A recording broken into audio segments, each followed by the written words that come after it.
If you want to write music like this, but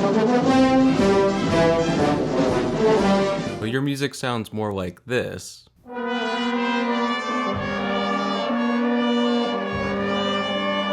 you're in the right place, because in this video, I'm going to show you how to add life to your music by making your orchestration more active and engaging. This video is kindly sponsored by Spitfire Audio, and I'll be using sounds from the Spitfire Symphony Orchestra for the examples. There is now a free lite version of Spitfire Symphony Orchestra called SSO Discover, which you can learn more about using a link that I'll put down in the description. So I'm going to structure this video into two parts. First, we'll talk about how to use the 6 question words to decide generally what you're going to do.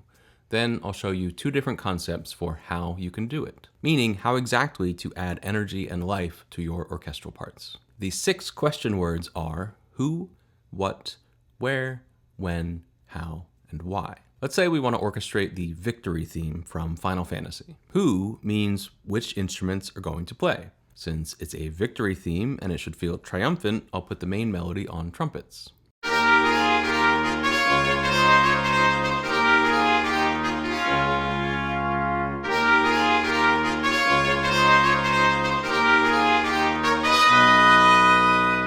Who is going to accompany them might depend a lot on context, like which sections we're already just playing, which instruments are available. Since there is no larger context here and it's just a short example, it doesn't really matter.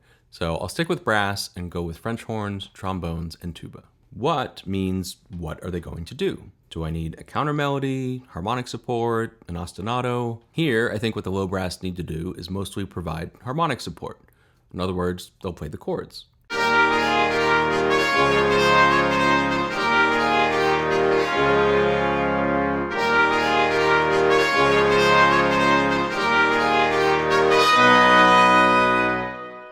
Where refers to the vertical space. Most of the time, it's safest to stay out of the way of the melody so that it can be clearly heard.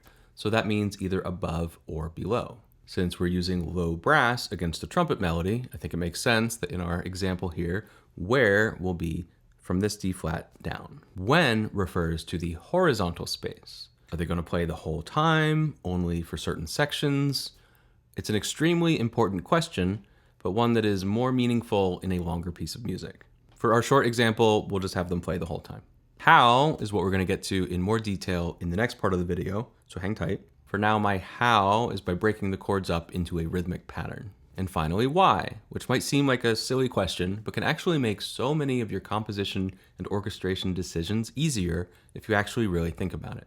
Why do we need low brass here at all? Well, going back to the idea that this is a victory theme, I want it to feel glorious and triumphant. That means I want rich chords, which we're not getting from the trumpets and bass line alone. And I want a solid full sound to give the music presence and body. So having answered all of that, here's our victory theme.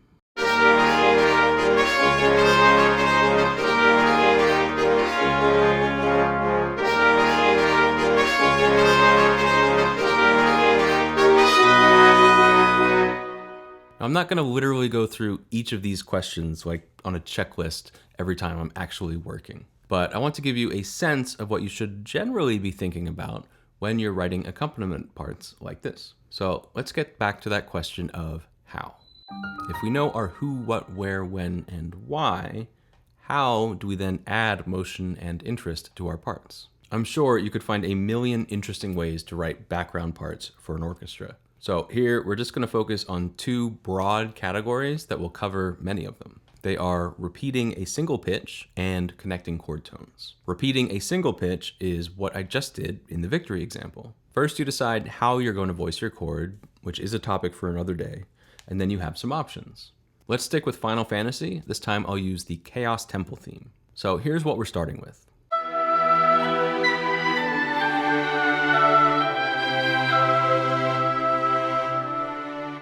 You could create a pulse by repeating the chord at a steady rhythm.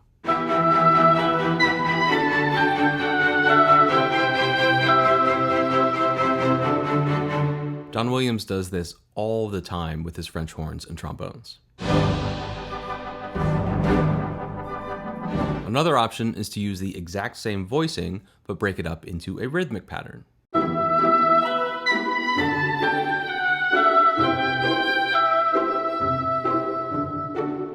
Or instead of adding beats, you could do kind of the opposite, carving out space with rests and silence. Here, I'll make it more dramatic by having the strings play tremolo, which is its own kind of repeating a single note figure. And I'll have them crescendo and decrescendo for more interesting dynamics.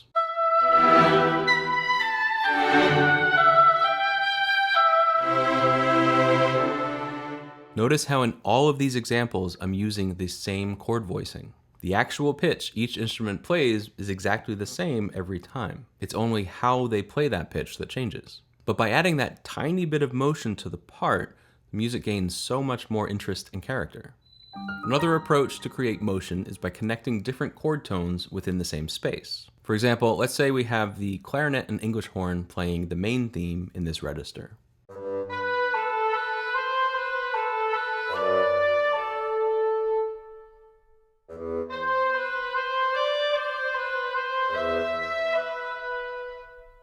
Remember when we talked about where our accompaniment is going to go? We were referring to the vertical space, which included both below and above the melody.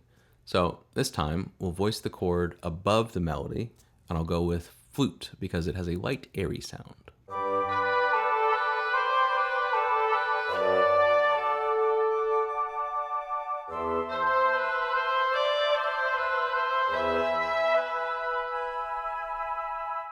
Notice that I'm still being careful not to interfere with the melody. Closest I get with the flute is this shared D in bar 3, but the flute isn't crossing into the other woodwinds territory at all. Now to add motion and energy, I just have to connect the low and high tones of the voicing by spreading it out into an arpeggio.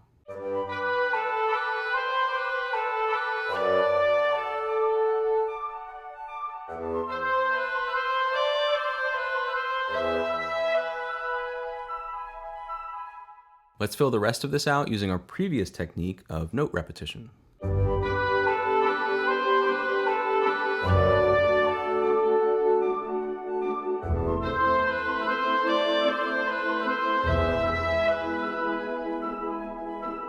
And you don't have to just use arpeggios to connect different pitches. You can also use scales. Let's reimagine this theme in minor, and I'll put the melody in the brass to make it more menacing.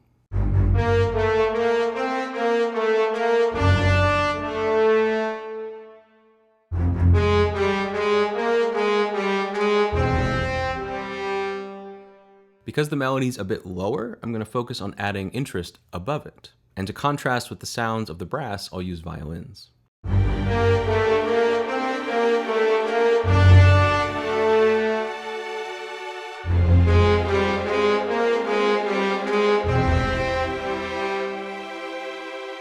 My planned voicing for this is a bit wider than before, meaning I'm including more chord tones from low to high because I want to reach for a more dramatic scope. Now I'm just going to spread that voicing out horizontally so it takes the full 2 bars to get from bottom to top.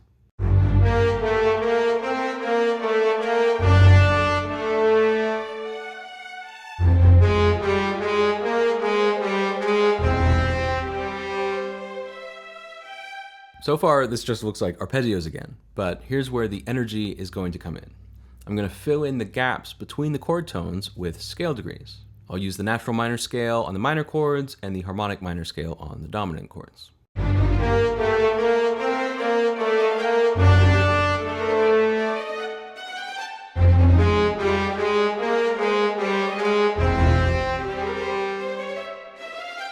And to thicken it up, I'll double the violin 1 with violin 2 and add the viola on a similar part a sixth below.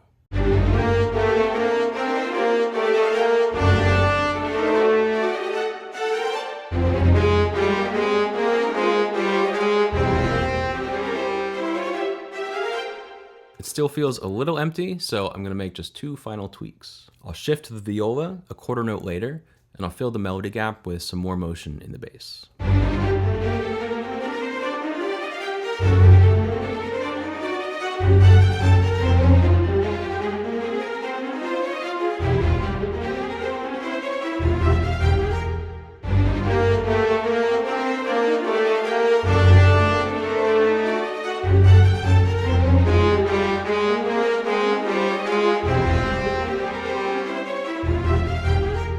Thank you again to Spitfire Audio for sponsoring this video. Remember to check out SSO Discover, the free light version of Spitfire Symphony Orchestra, with the link in the description. Repeating a static pitch and connecting chord tones are just 2 techniques, but as I mentioned, there are plenty more. When you're ready to take your orchestration to another level, there are 10 scores I recommend you start your studies with, which you can learn all about in this video here.